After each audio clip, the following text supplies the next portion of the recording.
Hi friends, welcome to Jnanabindu YouTube channel. ಈ ಒಂದು ವಿಡಿಯೋದಲ್ಲಿ ಕನ್ನಡ ವ್ಯಾಕರಣಕ್ಕೆ ಸಂಬಂಧಪಟ್ಟಂತೆ ಕಂದ ಪದ್ಯ ಮತ್ತು ಅದರ ಒಂದು ಅರ್ಥ ಮತ್ತು ಕಂದ ಪದ್ಯದಲ್ಲಿ ಬರುವಂತಹ ಒಂದು ಗಣ ವಿಂಗಡಣೆ ಬಗ್ಗೆ ತಿಳಿದುಕೊಳ್ಳೋಣ.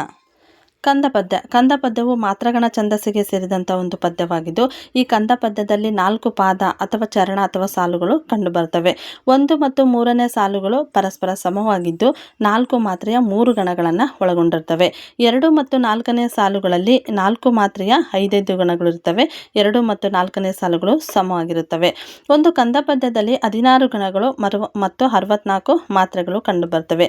ಅನೇಕ ಕಾಂಪಿಟೇಟಿವ್ ಎಕ್ಸಾಮ್ಸ್ಗಳಲ್ಲಿ ಈ ಕಂದ ಪದ್ಯದ ಗಣಗಳೆಷ್ಟ ಅಂತನಾದ್ರೂ ಕೇಳ್ಬೋದು, ಇಲ್ಲ ಕಂದ ಪದ್ಯದಲ್ಲಿರುವಂಥ ಒಂದು ಮಾತ್ರೆಗಳ ಸಂಖ್ಯೆ ಎಷ್ಟು ಅಂತನಾದ್ರೂ ಕೇಳ್ಬೋದು. ಜೊತೆಗೆ ಈ ಒಂದು ಕಂದ ಪದ್ಯವು ಆದಿಪ್ರಾಸವನ್ನು ಒಳಗೊಂಡಿರುತ್ತದೆ.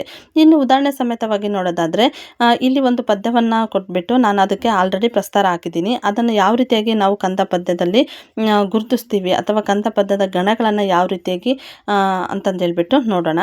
ಕಾವ್ಯಂ ತಾನಿದು ನವರಸ ಸೇವ್ಯಂ ಗಿರಿಜಾಧಿನಾಥ ನುರುತರ ಕರ್ಣ ಶ್ರಾವ್ಯಂ ವಸುಧ ತಳದೋಳ್ ನವ್ಯಂ ಭೂತೇಶ ಭಕ್ತ ಜನತಾ ಭಾವ್ಯಂ ಎನ್ನುವಂಥದ್ದು. ಇದರಲ್ಲಿ ಏನಾಗಿದೆ ಅಂತಂದಿದ್ರೆ, ಕಂದ ಪದ್ಯ ಅಂತಂದಿದ್ರೆ 4 ಸಾಲುಗಳು ಇರ್ತವೆ. ಹೌದಾ, ಈ 4 ಸಾಲುಗಳು ಇರ್ತವೆ. ಜೊತೆಗೆ 1 ಮತ್ತು 3ನೇ ಸಾಲುಗಳು ಸಮ ಆಗಿರ್ತವೆ. 2 ಮತ್ತು 4ನೇ ಸಾಲುಗಳು ಏನಾಗಿರ್ತವೆ, ಸಮ ಆಗಿರ್ತವೆ. ಜೊತೆಗೆ 1 ಮತ್ತು 3ನೇ ಸಾಲಿನಲ್ಲಿ 4 ಮಾತ್ರೆಯ 3 ಗಣಗಳಿರ್ತವೆ. ಇದು 4 3 ಗಣ ಇದ್ದಾವೆ. ಜೊತೆಗೆ 3ನೇ ಸಾಲಿನಲ್ಲಿ ಕೂಡ 4 ಮಾತ್ರೆ 3 ಗಣಗಳಿದ್ದಾವೆ. ಜೊತೆಗೆ 2 ಮತ್ತು 4ನೇ ಸಾಲಿನಲ್ಲಿ ಏನಾಗಿರುತ್ತೆ, 4 ಮಾತ್ರೆ 5 ಗಣಗಳಿರ್ತವೆ. 1 2 3 4 ಮಾತ್ರೆ, ಇಲ್ಲೊಂದು 5 4 ಮಾತ್ರೆ 5 ಗಣ ಇರ್ತವೆ. 2 ಮತ್ತು 4ನೇ ಸಾಲಿನಲ್ಲಿ 4 ಮಾತ್ರೆ 5 ಗಣಗಳಿದ್ದಾವೆ. ಹೌದಾ, ಟೋಟಲ್ ಆಗಿ ಈ ಒಂದು ಕಂದ ಪದ್ಯದಲ್ಲಿ 16 ಗಣಗಳು, ಈ ಒಂದು ಗಣಗಳನ್ನು ನಾವು ಎಣಿಸ್ಕೊಂತ ಹೋದ್ರೆ 16 ಗಣಗಳು ಜೊತೆಗೆ 64 ಮಾತ್ರೆಗಳು ಈ ಒಂದು ಕಂದ ಪದ್ಯದಲ್ಲಿ ಕಂಡುಬರ್ತವೆ.